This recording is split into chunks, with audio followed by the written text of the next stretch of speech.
دل میں اترتے حرف سے مجھ کو ملا پتہ تیرا، دل میں اترتے حرف سے مجھ کو ملا پتہ تیرا،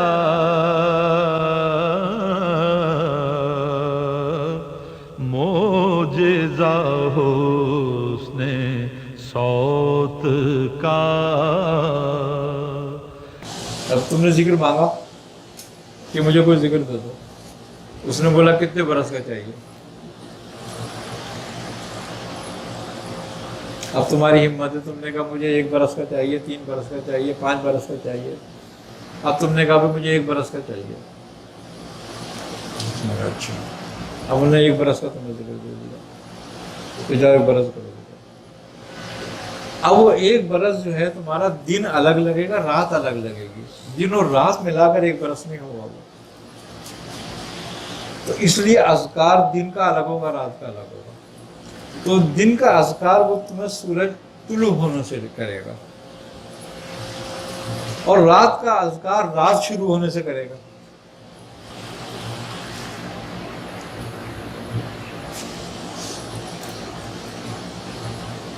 کیونکہ ان کے ہاں لوجک یہ، وہ کہتے ہیں لیل الگ چیز ہے، نہار الگ چیز ہے۔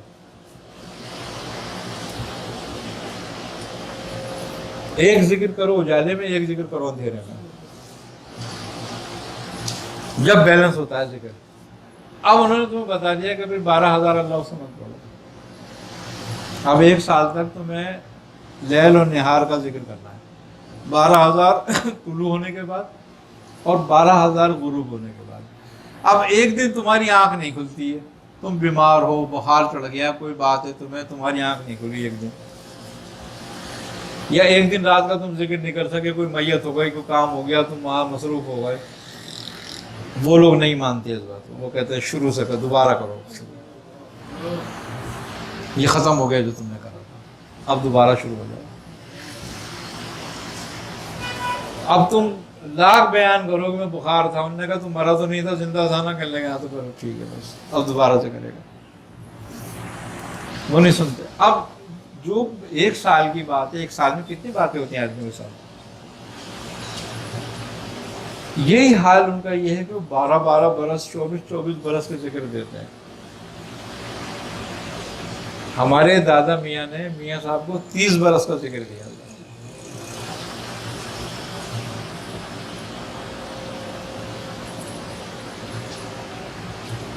تو وہ کہتے تھے منظور حسین 6 سال پیچھے رہ گیا، یعنی کہ 36 برس کا ذکر ہونا چاہیے تھا، لیکن میاں صاحب نے 40 برس کیا وہ ذکر۔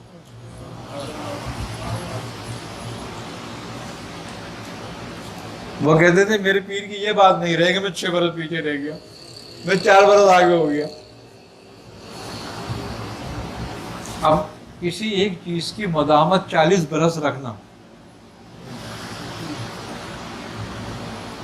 چھوٹا سا کام ہے، یہ بات ہے۔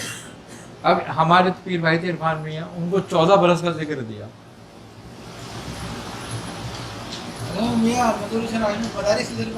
مدارس شتاری مدارس، اچھا 14 برس کا ذکر کیا، وہ 14 برس لیل و نہار کا ذکر کرتے تھے، سورہ اخلاص کا ذکر تھا ان کو دیا تھا، تو 14,000 بار سورہ اخلاص انہوں نے سورج طلوع ہونے کے بعد پڑھنی ہوتی تھی، 14 برس سورج غروب ہونے کے بعد پڑھنی ہوتی تھی، 14,000۔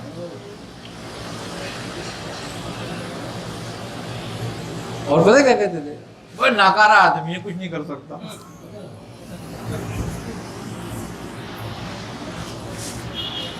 ان کے حساب سے تو وہ واقعی ایسی بات تھی، لیکن اور دوسروں کے حساب سے بہت زیادہ تھی۔